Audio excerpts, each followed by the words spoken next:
شبے کا ازالہ۔ یہ سفر کا مہینہ ہے، کل سے یہاں اعتکاف حزب البحر بھی شروع ہوگا۔ عام تاثر یہی ہے کہ سفر کا مہینہ ایک وہم پر مبنی بیماری یا عقیدہ مراد ہے۔ آخر اس مہینے کو منحوس کیوں سمجھا جانے لگا؟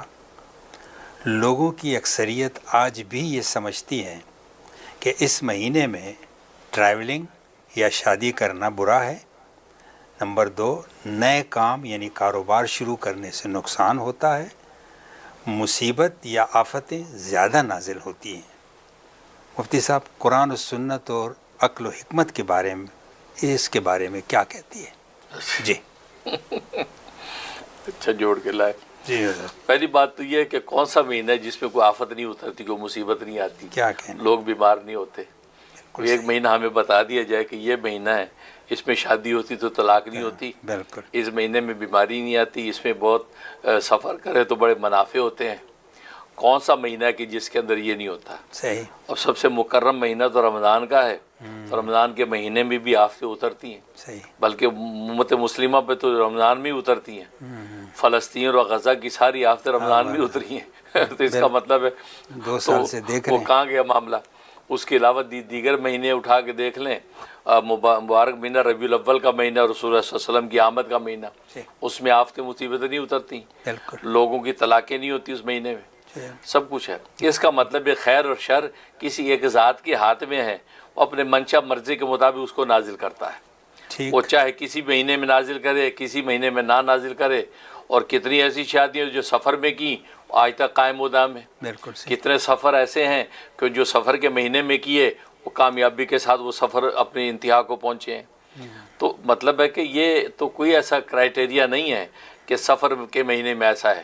تو اگر ایسا تو پھر ہمیں بتا دیا جائے کون سا مہینہ جس میں یہ کچھ نہیں ہوا۔ نو، تو پہلی بات تو یہ، تبھی جو ہے نبی کریم صلی اللہ علیہ وسلم میں یہ اصل میں زمانہ جاہلیت میں ایک تصور چلتا تھا جی، کہ وہ یہ چیز سوچتے تھے۔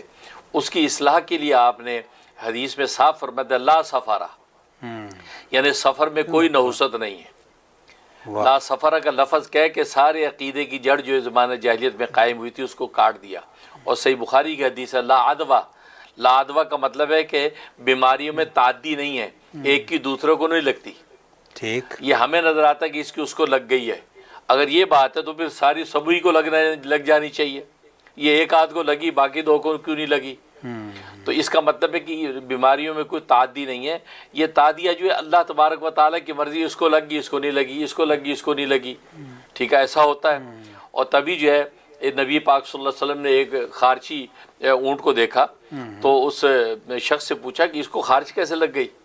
کہا جی خارچی اونٹوں کے ساتھ مل گیا تو اس کا لگ گئی خارچ۔ آپ نے کہا کہ پہلے والے کو خارچ کس نے لگائی تھی؟ وہ چپ ہو گیا۔ اس کا مطلب پہلے والے کو بھی اللہ کی منشا پہ لگی تھی، اس کو بھی اللہ کے منشا پہ لگی۔ تو یہ ایمان کو توکل کو کمزور کیوں کرتے ہو؟ تو آپ نے ایمان و عقیدے کی اصلاح کر دی۔ اس لیے فرق بیماریوں میں کوئی تعدیہ نہیں ہے، ولا سفر، اور سفر کے اندر بھی کوئی نحوست نہیں ہے۔ سفر کے مہینے میں جو کاروبار کرنا چاہے کریں، شادیاں کریں تو کوئی مذاقہ نہیں ہے۔ اسی طریقے سے جو ہے فرمایا ولا حامہ ولا طیرہ، طیرہ کا مطلب پرندہ۔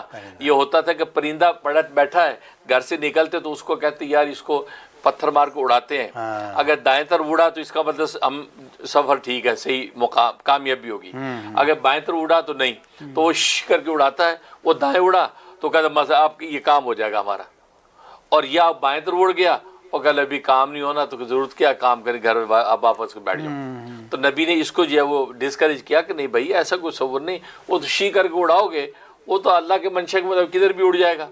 اب اس کو آپ اپنی تقدیر کے اوپر اس کو منضبط کر کے فیصلے کرنا کہ پرندہ الٹی طرح اڑا ہے لہذا میں گھر بیٹھ جاؤں، مجھے کوئی کام نہیں کرنا، یہ غلط ہے۔ ولا حامہ، حامہ کی ایک جو تفسیر کی الو سے، جی، الو کے باہر ملکوں میں الو کے بارے میں تصور ہے، الو بول لیا، الو آ گیا تو فرمایا کہ یہ بھائی منحوس ہو گیا، تو اس کی نفی کی ایسی کوئی نحوست ان چیزوں میں نہیں ہے۔ اسی طریقے سے فرمایا کہ وہ دیگر اور بھی ایسی چیزیں کہ جو ان چیزوں سے متعلق کر کے انسان جو اس کے اوپر یہ اعتراض کرتا ہے کہ یہ سفر کا مہینہ نہ کریں، وہ نہ کریں، یہ بالکل غلط ہے. یہ ایک اسلامی مہینہ ہے دیگر مہینوں کی طرح، لہٰذا جو ہے اس میں جو آفتیں اترتی سب اللہ کی مشیت و مرضی کے مطابق اترتی ہیں. اب باقی وہ الگ بات ہے کہ تجرباتی طور پہ انسان کو کسی مہینے میں ایسا برا تجربہ ہوتا ہے. میرے پاس کتنی ایسے لوگ ہیں، ان کو میں ایک وظیفہ بتاتا ہوں کہ جی آپ ایسا کریں، آپ یہ آیت کریمہ پڑھ. کہ جی حضرت جی پلیز یہ نہ دیں مجھے اسے. کیوں بھائی؟ کہ جی میں نے آیت کریمہ پڑھی، میری نانی فوت ہو گئی. اللہ. اور میں نے پھر دوبارہ پڑھی تو میرے چچا فوت ہو گئے. تو میں تو آیت کریمہ سے تو مجھے ذرا ڈر لگتا ہے بھائی. اب اس کے ساتھ اللہ کی منشا میں ایک چیز ہو گئی، اب اس کو اپنا پورا زندگی کے قاعدے بنا لیا. کتروں کو ہم نے کہا کہ آپ فلاں سورت پڑھ لیں، سورہ یاسین پڑھ لیں سفر میں. یہاں سے نہیں جی نہیں حضرت وہ نہیں جی معافی چاہتے ہیں. بھائی کیا؟ کہ جی حضرت میں نے ایک دفعہ پڑھ لی تھی تو ایکسیڈنٹ ہو گیا تھا. لا حول ولا، اس کی وجہ سے آپ اپنے عقیدہ کمزور کر لیا. اللہ کا کلام ہو اور کوئی آپ کو نقصان دے، یہ پاسبل ہے؟ یہ جو نقصان نفع اترتے خیر شر کا مالک اللہ ہے. اس لیے سفر کے مہینے میں ایسے تصور باندھنا تو یہ بالکل یہ زمانہ جاہلیت کا وہم ہے، اور یہ تمام پرستی اور اسلام نے اجازت نہیں دی. ایمان اور توکل سب سے بڑی طاقت ہے. اگر ایک دفعہ ایسا ہو بھی جائے پھر بھی جمے رہو گے، کیونکہ اللہ بھی تو آزماتا ہے نا. یہ کہاں سٹینڈ کرتا ہے ہماری بات پہ؟